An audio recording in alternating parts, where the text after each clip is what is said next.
Welcome back. I'm glad you're still with us here on Morning at NTV. It's fast approaching the hour of 8 o'clock. We just do have like 22 minutes, but we shall begin our Kickstarter tackling mental health challenges in the country.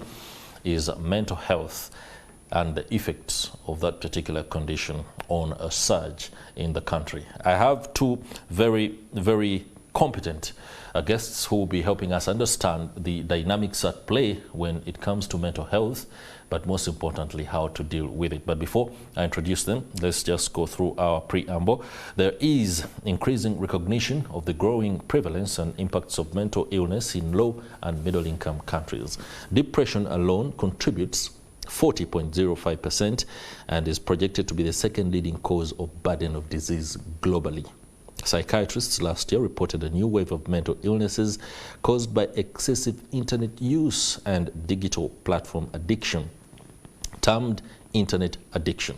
This emerging mental health issue leads to at least 313 cases being admitted at Butabika National Referral Hospital. In the recent few months, a clash of hope has hung over Uganda's population, with increasing cases of suicide reported. Today, we are going to tackle what we can when it comes to addressing this very pertinent issue in our society. I'm joined on site by Dr. Paul Nyende, a psychologist and a lecturer at Makerere School of Psychology. Many thanks for making it. Good morning.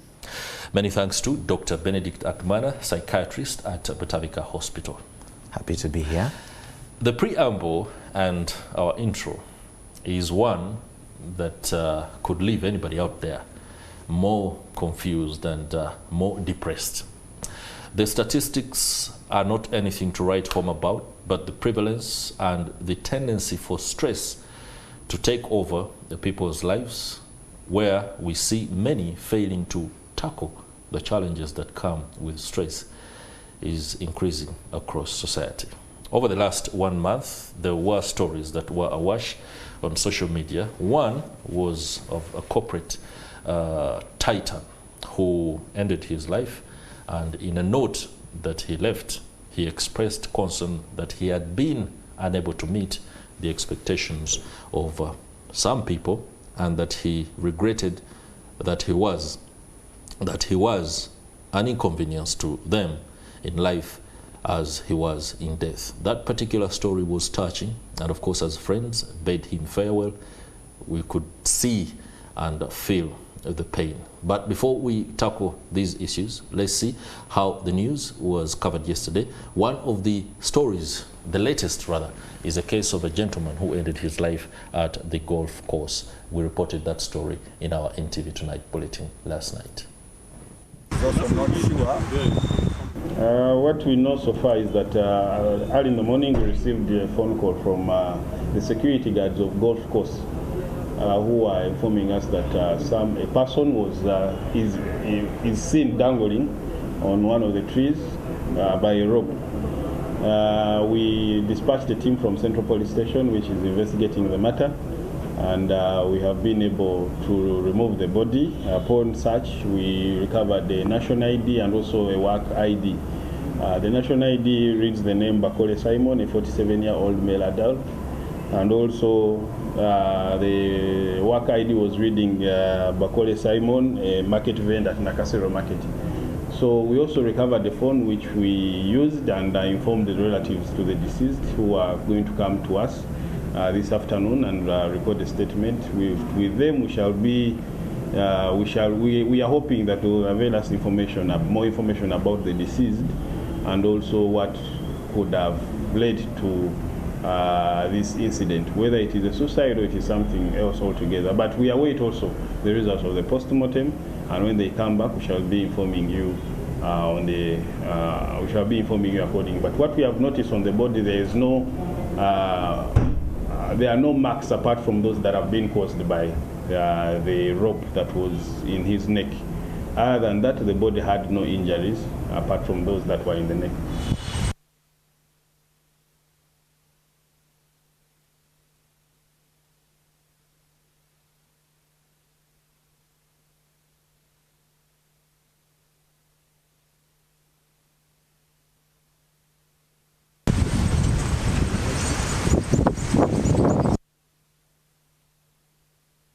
All right, of course, that police patrol van making its way out of the golf course after retrieving the body of Mr. Bagole. A very unfortunate incident, being the very latest in a series of cases of suicide across the country. We shall be beginning the discussion, but we need to be able to find a background to pretty much what has become a wave in the country. That case of Bagole came just weeks after another, of course, that I talked about a little bit earlier. But what's happening within society?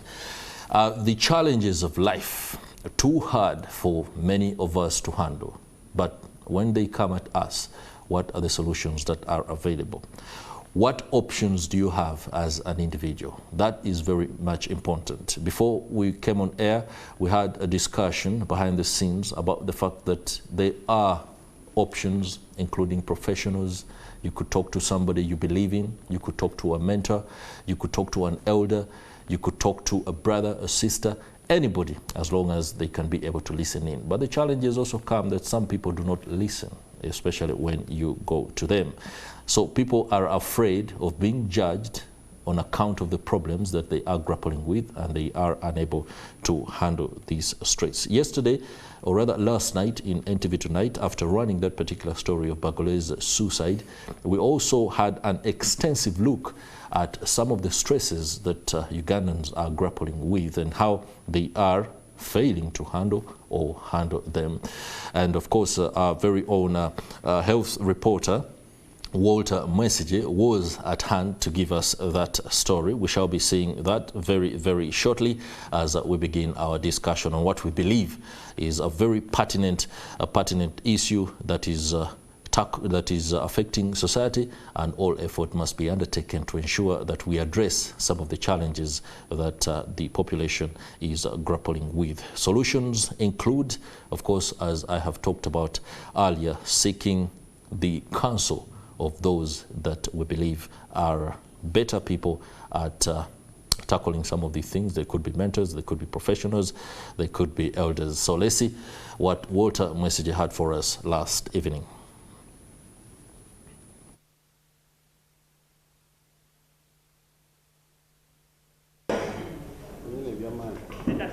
Last week, the police reported 4 deaths by suicide in the Kampala metropolitan area.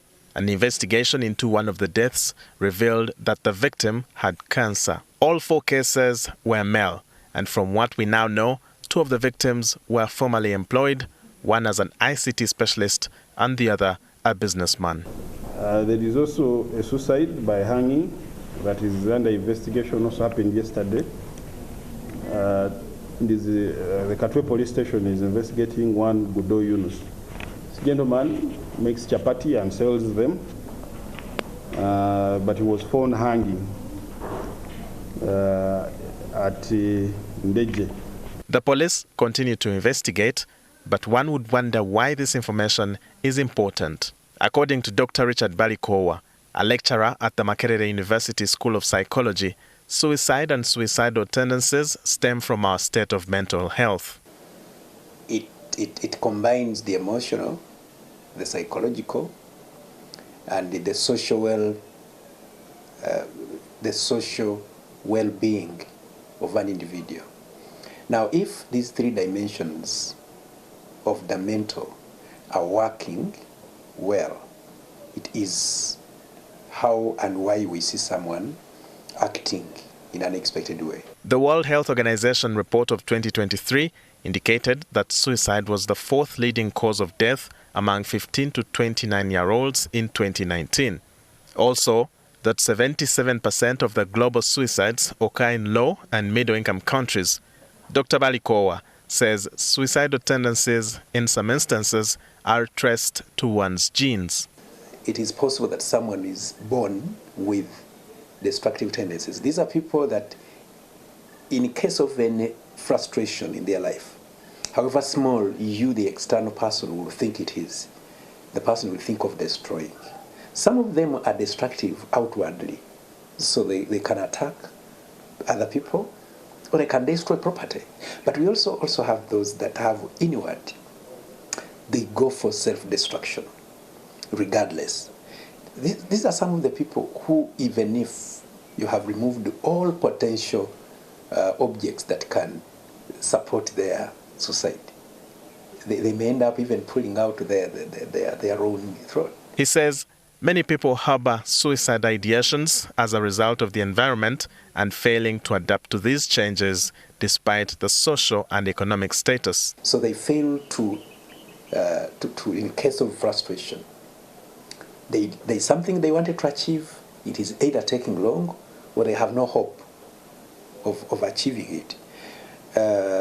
They need something, they think they need it or they want it, or somebody has frustrated them, or some of them even react to environment, to weather. If you come from the different cultures, I remember when I was a child, one of the people drowned in the lake, and when they got the body out, they stroked the bat. They beat it up by 100 strokes of the cane. The law, still says, suicide is a crime, but it is part of a mental illness. So what happens is, what the society needs to do is be your brother's keeper, be a shoulder to cry. And when someone tells you about it, I think pay attention. If someone harbors those suicide ideations, but when in a way of how they carry themselves, they do what we call internalizing. Everything that they are suffering psychologically is kept to themselves, and so they keep thinking about it and etc. without letting it out. Those ones are more dangerous and they are more at risk. Dr. Benedict Akimana is a psychiatrist with Butawika Hospital. He describes some of the signs that you could use to tell that someone could be in the process of attempting to take their life. Usually, people who are actually going to attempt suicide, in one or the other, you see them starting to isolate themselves, or they be irritable, they start talking about it, they tell you, they're tired of being alive, nothing's going to work for them. You see the person starts organizing things, as they're preparing, and they will talk about it. They tell you, what, I'm tired of living. What makes you happy? Is it eating? Is it cooking? Is it soccer? Is it sports? Is it games? Is it music? What excites you? Now, if this person is no longer interested in what should be exciting them, that could be a sign that they are degenerating into the depressive tendencies. Others can even lose concentration. They can lose sleep, or the other way around. Others can turn very irritable. Dr. Akimana says suicide is a psychiatric emergency and a sign of depression that requires urgent treatment. For any mental health disorder, you have the biological, psychological, and social aspect. Biological, if it's because of suicide, depression, the chemical is reduced, the serotonin, there's medicine to do that. But the psychosocial aspect is you have therapy sessions, you want to wonder, how did we get there? How do we help this person? Because it involves the community, the relatives, and the family, so that we help them. So you work through with all of them. There are no studies on suicide in Uganda and most parts of the world, but 80 member states of the World Health Organization have good quality data that can now be used to estimate suicide rates. Dr. Balikowa says the available data shows that men, more often than women, commit suicide. There is evidence that more women harbor suicide ideations compared to men, but more men actualize the suicide than women. So men are expected to act as men, and how should a man act? Should not be a coward. So in case you face frustration, you're not supposed to shout out. When you shout out, that is a sign that you're not man enough. Now, because of that, these daily stressors that they go through are harbored in them, and in the end of it all, they fail to accommodate and to cope with these pressures. Suicide is a serious public health problem. However, they are preventable with timely, evidence-based and often low-cost interventions. Both Dr. Balikowa and Akimana highlight the importance of society in prevention. A proportionate distribution of basic needs would not leave the greater population struggling. So awareness is key, but we need to start from knowing that what is causing these issues mainly is because what someone would have considered basic is actually stolen. Dr. Hafswa Lukwata, the Acting Assistant Commissioner for Mental Health and Control of Substance Abuse at the Ministry of Health, says government is working towards increasing the number of health workers to specifically handle mental health. The health facilities are open, they are there. We have trained healthcare workers to be able to identify these people. Only that the numbers are still small, but we have specialized facilities in the regional referral hospitals. Every suicide is a tragedy that affects families, communities, and entire countries and has long-lasting effects on the people left behind. Experts have urged countries to develop or strengthen comprehensive suicide prevention strategies in a multi-sectoral public health approach to raise awareness about the problem. Walter Mwesije, NTV. Thanks, Walter Mwesije, for that report. Now let's get straight into our discussion. I'm joined by Dr. Paul Nyende, a psychologist and lecturer at Makerere School of Psychology, as well as Dr. Benedict Akimana, a psychiatrist at Butabika Hospital. Let me begin with the psychiatrist at Butabika Hospital. What is the state of affairs? Because Butabika Hospital is the center where we do access all the information that we need and the goings on about treatment and the prevalence of a stress-related disease. Right, thank you very much for the question. I think let's start with what is mental health, because all this takes us there. That's right. And it's important to know that mental health is actually not the absence of disease, of illness. It is a state of well-being which an individual able to realize your potential. You know, when you're born and when you went to work to wherever, what are you expected to actually deliver? 2, deal with the normal stresses of life. I think that's very important, because you're going to notice that stress is what leads to everything, and stress is what leads to symptoms of depression and substances. So if someone is able to deal with the normal stresses of life. 3, work productively and fruitfully. You know, we are here this morning, people are in the different places where they are working. Are you able to deliver? And 4, we come from different places, from their home, from the community, society. Are you able to make a difference there? So once you're able to do all the 4, we'll say you're mentally healthy. But at any one moment, you're going to notice that we're having challenges, that stress will be there, you're not able to deliver, and so on and so forth. So basically, the state of well-being in the National Referral Hospital goes to the commonest disorders that we're all facing. Commonest is depression. And you see, that's something we never really get to talk about, because we don't think it exists. Depression is a sad mode. Person is no longer enjoying what they used to do. Maybe you used to enjoy watching football, you're not. 3, you have changes in your appetite, you're eating more than usual or less, weight changes, concentration changes. But the other one is you start seeing a negative view of yourself, of the world, and of the community, and you're tired of living. You start feeling you're better off dead than alive, and that's the commonest thing. Did you know that every 40 seconds someone takes their life? Every 40 seconds. Where? In Uganda? Worldwide. Worldwide. Every 40 seconds. Yeah. So depression is among the commonest things. Then the anxiety disorders that we're seeing, those moments where you're afraid of the unknown, your heart is beating so fast and unable to deliver. And this also led us to people, you know, starting to use substances. Because of the worries you're going through, you start using substances. And before you notice, your brain has been rewired. So those are the commonest thing we are facing in the National Referral Hospital and all over the country. The depression, the substance use, and the anxiety. All right. Yes. So what are the, let me stay with you very shortly on this. If you are to put a sense to the numbers, how many people come in reporting case, or rather manifesting or presenting with cases of mental health challenges, that is disorders or disease? So I don't want to use the word disease because it's really an extreme. Yes. Right. So I can give you a simple statistic that 1 out of 7 people have a mental health challenge.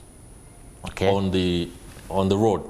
On the road. On the street. So if you added 4 more people here, one of us has a mental health challenge. And you notice I said the mental health challenge is not the mental illness diagnosis as well. So we're all going through these stressors back home in the community and everything we're doing. So any person, 1 out of 7 has a mental health challenge. Okay. So it's quite a big number. Dr. Paul Nyende, when you listen to the psychiatrists and the information that they do have, I think from a psychologist's point of view, I don't think you get alarmed because this is something that you pretty much used to, you engage on, and you're studying the dynamics on how to deal with this. But how is it from your point of view as scholars at Makerere University when it comes to the state of stress? Let me be very specific. Let me not use mental health. Yeah. The state of stress in the country today. I think I totally agree with my colleague, Dr. Kimana. Stress is a common experience. Depression is the most widespread psychological disorder. And each one of us goes through stress and depression, and more so in urban living, where we have a tremendous amount of pressure on us. So every now and then we are depressed, maybe because of loss, failing to get what we want, or we are rejected by people we care for. If your phone smashes in the morning, I think your day is not going to go well. But sometimes we are able to pick ourselves up and get back onto our feet. But in some situations, the symptoms may persist for a long period and more intense. Sometimes it also depends upon how you evaluate your situation. Your cognitive style, that is how you evaluate your situation, will determine how well you feel, whether you recover or go down the drain. If you are a lot more severe or you catastrophize everything, you are more at risk. Our backgrounds also play a role in terms of the skills that we have in helping ourselves, how mature you are in meeting the challenges that come your way. So indeed, many people go through depression, but it's a question of what skills do you have, what's your background, have you been exposed to methods of alleviating stress and depression, and what kind of social support do you have also, because that also plays a role in the equation. I think also, depending on the experiences, sometimes it's an accumulation of several negative experiences, one problem leading to others. For example, loss of a job can lead to several other issues. You may be undermined, you may be rejected by people who care for you, you may be discriminated against, and eventually things you slip into alcoholism, and then the drugs begin to work on you. So substance abuse is also known to change the way we feel about ourselves.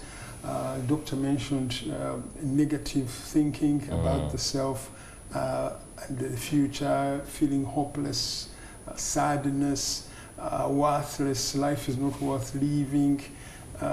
You feel like you're a burden towards others, and ultimately you might begin to develop suicidal ideation. Okay. So many times it's not until the news is awash with a development or a sad event, including the death or the suicide of any one person, that society begins to understand or fully get the picture of how deeply entrenched certain aspects are. When you look at Ugandans today, the economy is not at its best. The politics of the day is at best very confusing.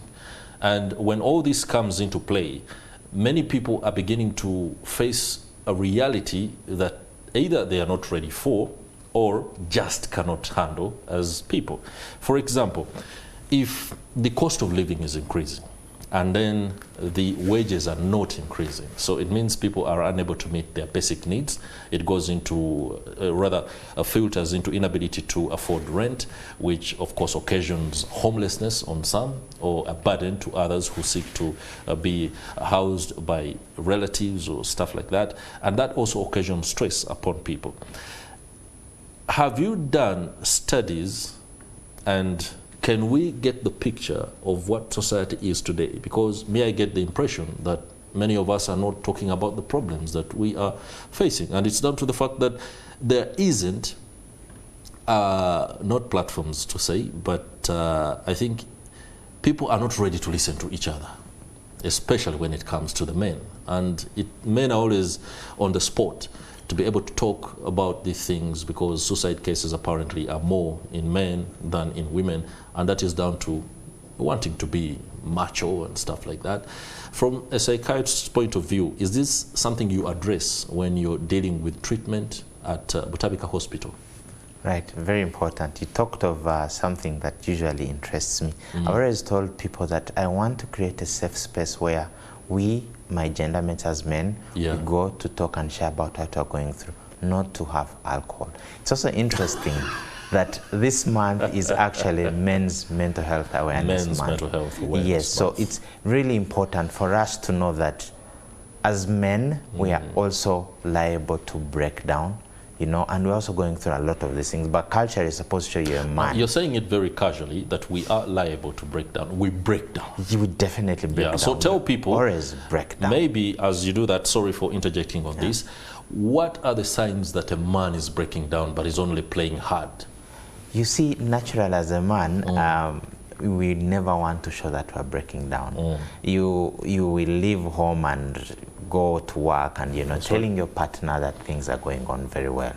You want to be a man. But if you start seeing this individual, there are going to be changes in their appetite, in their sleep. They start being irritable. You know, if this is a person who used to do something and they're changing, there used to be maybe quote unquote, the word we use is the vibe, and something is changing. That's right. Find out what's happening. And, you know, give them a shoulder to cry on and have a conversation.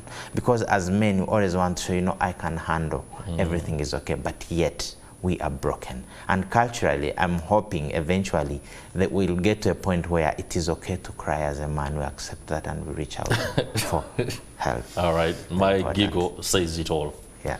Sometimes it's just not okay to cry. Because when you cry, everyone is going to go down. Daddy is crying. My husband is crying. What am I supposed to do? But you can't pour from an empty tank. So who takes care of you? You have to first refill your tank for you to take care of other people, and which is very, very important. And that is why you find, because as a man you can't do that, you're ending up going to have a drink thinking it will fix you, but it doesn't. It just gives you that moment, then after the problem comes up back. So that's why you end up finding that we as men, we are taking our life more than the women who are using substances, because we used to think, you know, even in some people's culture, there's a saying that goes that, you know, if you're worried, you smoke, but does it actually fix it? It does not. How is this being approached from a scholarly point of view? Is there a way that men can be made to be comfortable to cry? I think it's a challenge because culturally we learn right from early childhood to suppress certain emotions, the tender emotions as men. You know, emotions like sadness are often, you know, associated with females rather than males. We are supposed to be seen as in control of our emotions. We should be cool-headed and calm, while deep inside it could be emotional turmoil. You learn this very early, right from early primary, that when you cry within the class, it becomes a very big story. Yeah, so you learn to hold your tears back.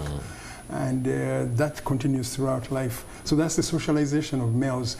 Males are more likely to commit suicide or succeed, partly also because they choose the more severe extreme methods from which you cannot withdraw or retreat, jumping off a building or using firearms, while the females may use less lethal methods that may sometimes help them to retreat. Okay.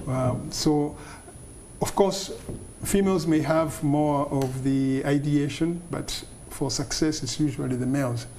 I think we need to talk more to the males about expressing themselves and feeling free to pour out their tender emotions so that they can offload and be able to recuperate.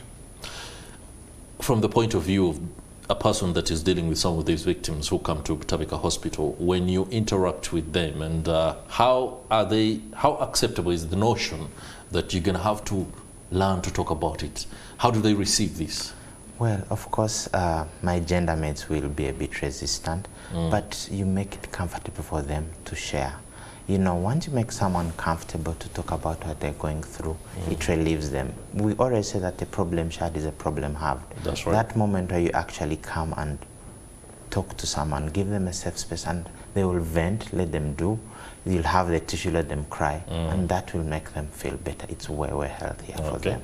Yes. Now, there is something that is completely misunderstood when it comes to mental health, traditionally or within the African setting, we've known mental health challenges to be madness or mulalu, to the extent that we do not appreciate the fact that a person who has been declared or seen to be mad can actually be simply grappling with excessive stress. Am I right on that? Could it be a case of failing to deal with stress and then they slip into this really extreme state of, I don't know how to, is it mental illness, so to speak? Who can, all of you can speak about this, but please, let me have you first. Mental health problems fall onto a very wide spectrum. Okay. And I think society needs to be aware of that, from simple fears and anxieties, the stresses, depression, to extreme psychological disorientation or the psychiatric disorders that require medication and hospitalization. So it's a very wide spectrum, and the document that we often use to guide us, the Diagnostic Statistical Manual, is a very large volume. It's a large one. Very large volume. And it is very difficult for any one of us to escape a diagnosis along that spectrum. Yeah. So many of us will grapple with the mental health issues, but do not recognize them. Personality problems are numerous, and sometimes we just simply say, that's the way you are. You are extremely particular. You are a perfectionist. That is also a mental health issue. Wait a minute. If I want to do my work very well, and I'm concerned about every detail, yes, that's a mental health issue. A compulsive personality disorder. So perfectionism is also a challenge. Yes. Okay. Maybe, thank you very much. I'll just add on to that, mental health is a spectrum. It starts before you're born to until you leave this world. You know, to those kids who are bedwetting, kids who are stubborn in school, you know, who are not performing. But the person you're calling mad, that word, is just 1% of mental illness. Just prevalence is 1%, which is the schizophrenia. So all these challenges, commonest depression and so on and so forth, till our old musees, you know, they start forgetting, they start not talking, they are using Pampers. It was interesting how someone the other day said, you know, why should all people use Pampers? You know, yet they actually reach that point. So it's a wide spectrum. So for us to understand that it's a wide spectrum, that will definitely help us. All right, let's stay on that extreme end of that spectrum. That is what you call schizophrenia. Schizophrenia, right? What are some of the causes? Because certain people might think it's witchcraft that is causing somebody to get to the state that they are in, including throwing stones and eating on the dustbin, while others think, well, it could be a deterioration or an inability to deal with a few signs that begin to show up, and incrementally they get to a point where you cannot handle. And then some actually believe that things could be running within a family. Right. So for mental health, the causes come from three aspects: the biological, psychological, and social aspect. Right. Biological means there's in the DNA, it's there, and what happens is there is changes in the chemical in the brain. So certain chemical is overproduced, causing those symptoms where you see a person, you know, behaving abnormally, they're talking alone, they're seeing things you can't see, they feel their mind is being controlled. But remember, that is actually 1% of mental illness. So it's interesting to know that, you see, they say it's a cultural thing and maybe you've been bewitched. These interesting witch doctors will actually come and use our medicine, crush it, and give it to you. Why? Because, I mean, they're more accessible than the mental health personnel. Now we're probably about 80 psychiatrists around.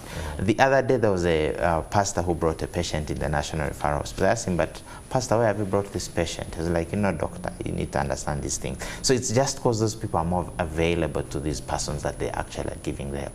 But at the end of it all, the causes of mental illness have the biological aspect. That's where the medicine comes in, and psychosocial aspects, you know, where you've been exposed to this, how you are brought up as a child, what happened, we see it when you're an adult, and so on and so forth. Just like, you know, I was telling people, when the whole world came to a standstill, when COVID was there, we are going to see these effects 15 years from now because of what happened.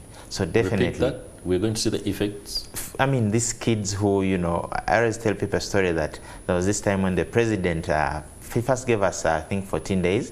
When he came back and said 21 days, the kid cried, was 3 years, and the father wondered, but why is this kid crying? He should be enjoying home. So you see, your life was put on a standstill for 2 years. There are a few things that happened while you're young that we'll see years from now, the effects of the COVID. Wow. Yeah. You do agree with that entirely, Dr. Paul? Yes, I do agree with Dr. Kimana. I think the biological factors are very powerful with the schizophrenia, the psychosocial and the stresses and our capabilities in managing our challenges will also come into the equation. You might have the biological vulnerability, but then if your environment is supportive, you might somehow limp through and not break down, but certain environments are likely to subject you to breaking down. So that's the interaction of those factors. No single factor can be, brought out. Okay, let me stay with you, Dr. Paul Nyende, because you are the psychologist here. Let me take the scenario of a 35-year-old right now who woke up today and is grappling with a lot of challenges. There could be loss of a job, inability to be able to galvanize the few funds here and there to deal with the demands and tasks of the day. He could also be grappling with the fact that he cannot call up a friend or two so as to share and find a bit of counsel on the challenges that they are facing. If you are the one in that particular frame of mind, how are you supposed to tackle the day? Well, you need to first recognize that you are overwhelmed and that things are not going well and that you need external help. Okay.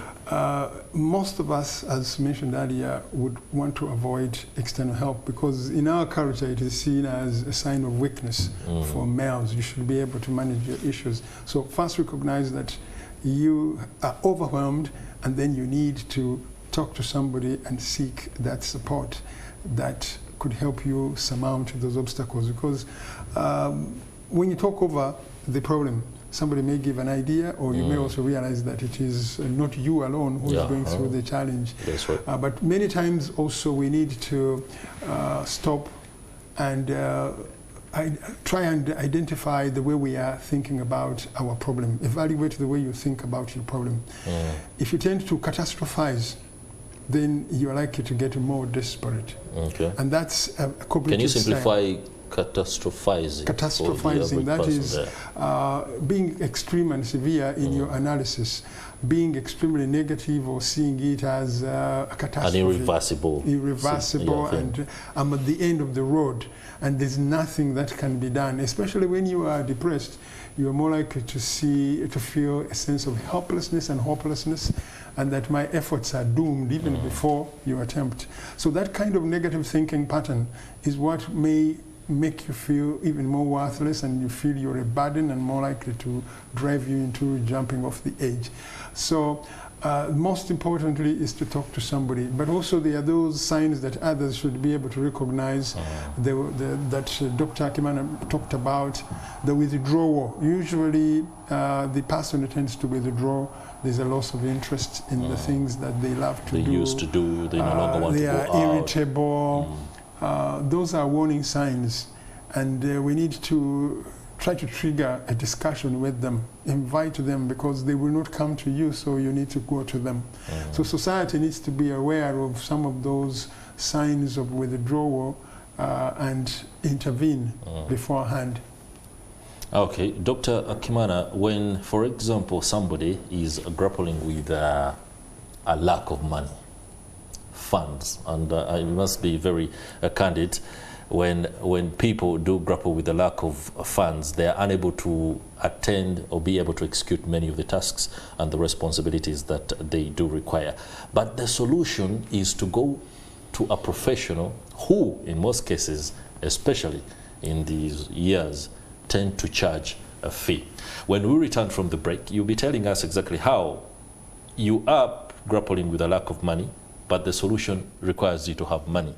That is the problem itself, whether it does not escalate your situation. Let's go for a break. When we return, this conversation will be wrapped up.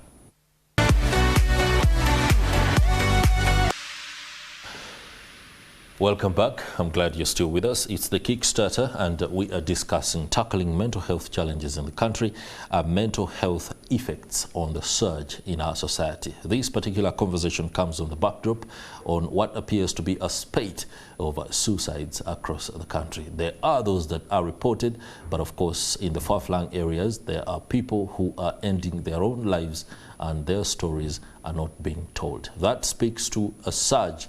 But how are people dealing with some of these issues? Of course, the reports of suicides indicates that those ones who have committed that particular offense have failed.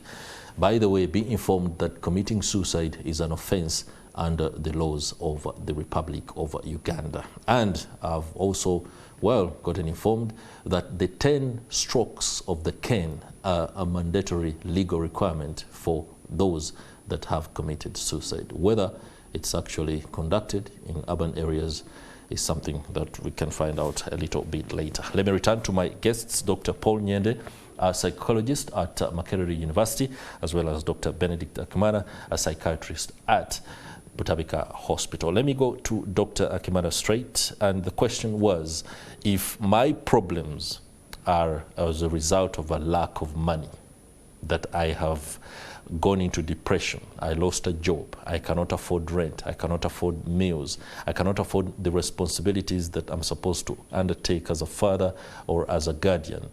And then a friend says, I have a professional who I know you can talk to.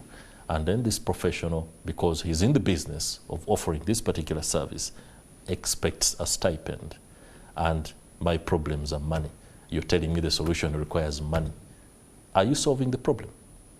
Well, interesting question. Very important to know that the Ministry of Health has really done as much as possible to ensure that we are having mental health personnel. Up to the lowest, we've made sure that the health center for at least has a psychiatric clinic officer. Every regional referral hospital, even in the new structure, is ensuring that you have a psychiatrist, you have a psychologist, you have a social worker, and I mean, by the time you reach to come to the national referral hospital where the people are, you will be helped. And I'm sure also, so if you're going through these challenges, please go to the closest medical center and you'll be helped, because we've tried to make sure.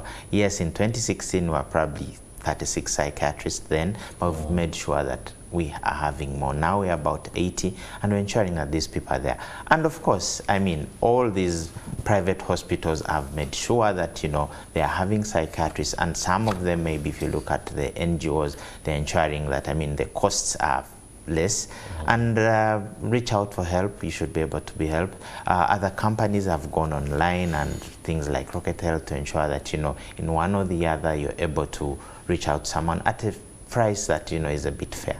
Just like, you see, I always ask people, why is it that when it's mental health, we don't want to do everything possible to look for the funds, but if you fell down and broke a leg, you'll go to the village and ensure, you know, I've sold the goat and I go for that. So we need to know that, you know, mental health is as important as your physical health. It's actually what controls your physical health. That's and right. Once we start paying attention to it, then we'll get better. All right, that's a very, very good message to give out there. Now, Dr. Paul Nyende, I believe that interventions by various stakeholders are ongoing, and it's something that is commendable. But is it attendant to the cultural sentiments and beliefs? Because many times, how we tackle these things is down to what you spoke about earlier, our upbringing. Yes. It does help and how we deal with it, and that's why some people can be able to go through a challenge without necessarily you seeing that it's actually taking a toll on them, yet it does take a toll on another person. Is there a specific intervention model that is being applied, something that could even be discussed at scholarly level, for example, at the School of Psychology? Yes, we do emphasize being sensitive to cultural beliefs as we move in to support patients. We don't, and clients, we don't want to rubbish their beliefs, although we want to use the available models that have been proven to work. But also we emphasize that as we support our patients and our clients, we do not rubbish their values.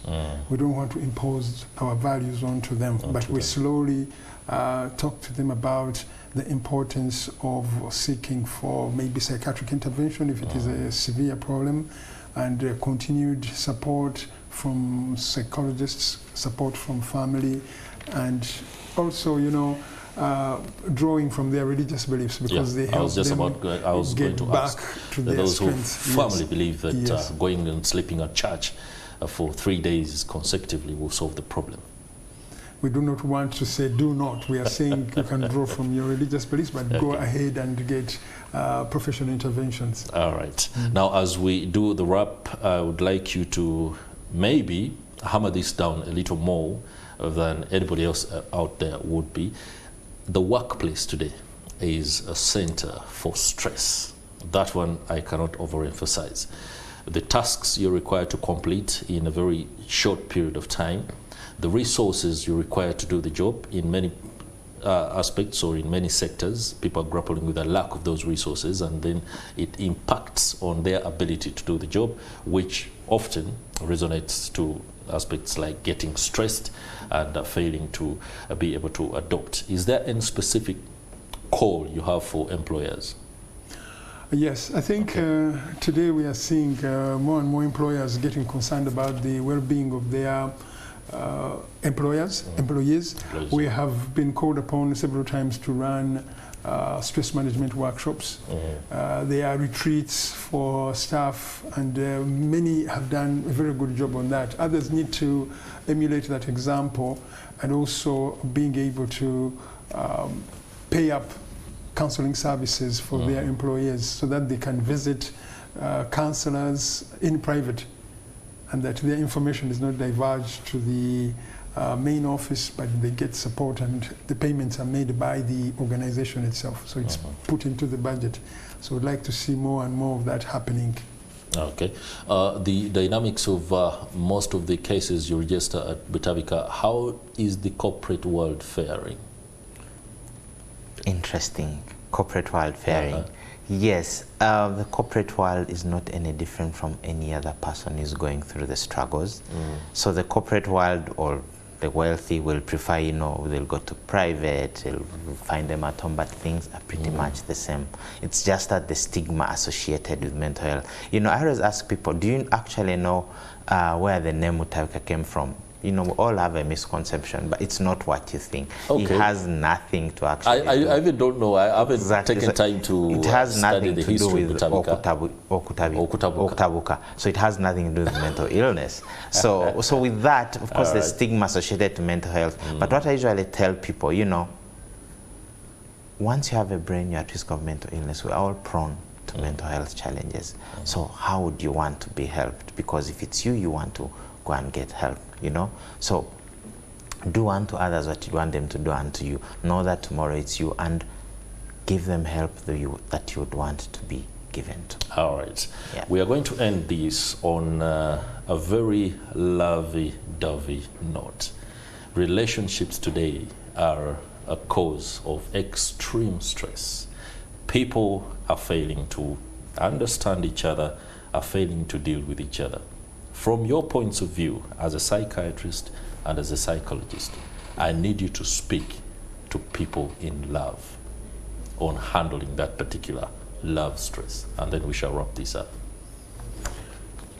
Right. I think relationships are a challenge, and in modern living, I think our expectations even vary a lot more.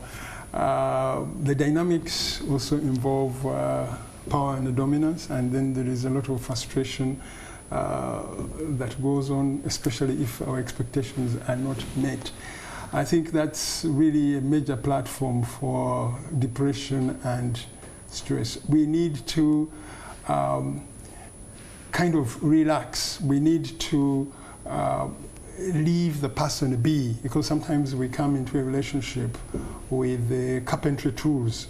We want to shape that individual, to mold that individual, and unfortunately it becomes an impossible challenge, and then conflict breaks out. Others may come to the relationship with boxing gloves. They've come for a fight. So our interpretation of a relationship needs to be corrected. Our understanding of it, and then being a little more relaxed and laid back and allowing somebody be is what makes us successful. But also, I think we go back to choice of a partner. For our relationships to endure, we need to find a person who is similar to us. When we are similar to one another, we are more likely to reward one another, and rewarding exchanges are likely to ensue. But if we are different, then disagreements and stress will be the outcome. So similarity is the main foundation for success. All right. Dr. Akimana? Thank you very much. Me, two things. Communication is key. Because communication is key. Yeah. Be your partner's friend, because we all go through a lot. There was an interesting story that someone gave recently. I think a 75-year-old saying, why do these old men go to hospital alone? So to just that point, you know, your family is no longer with you, your kids and your partner themselves. So find the niche that's going to keep you together in a relationship. It will never be money or beauty. So communicate and be each other's friend. That's going to help you. All right. Thank you very much, Dr. Benedict Akimana, psychiatrist at Tabatabika Hospital, and many thanks to you too, Dr. Paul Nyende, psychologist and lecturer at Makerere School of Psychology. Very, very enlightening perspective, and of course it has emboldened our understanding of mental health, but most importantly, how to deal with these issues as and when they manifest. All right, now my colleague Stephen Mbide is in Lubigi. Lubigi is the latest scene of chaos